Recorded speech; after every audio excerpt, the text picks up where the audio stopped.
gy'obulidde Mbeerayo mpola. okyaliyo covid atukwese ffenna buli omu n'amusindika mulimu omulala buli wasemba ddi okunyimba wasemba ddi okulabira ku stage obadde bannange ojjukira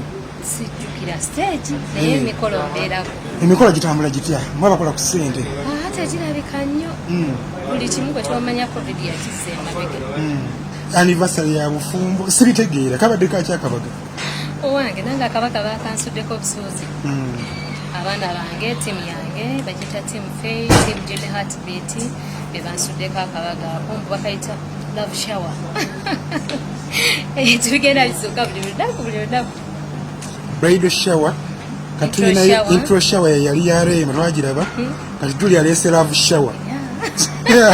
oli bwawulira mu minsinze oteekawo love shower akabaga nategeddeko nti mwabaddemu yejamiraani muli mujamira kalungi be bakategese kakulembebwa chairman owa team Julie Heartbeat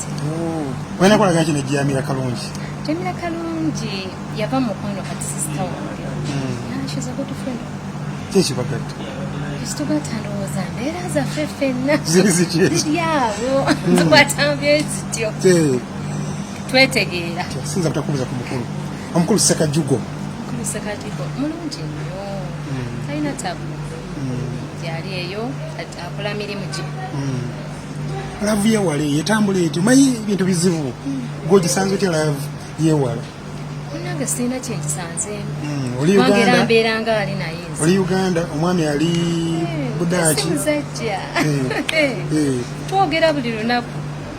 bwaba agenda kulya ku kamere bwe kati n'akampeereza nemuweereza kendiddeko ku Snapchat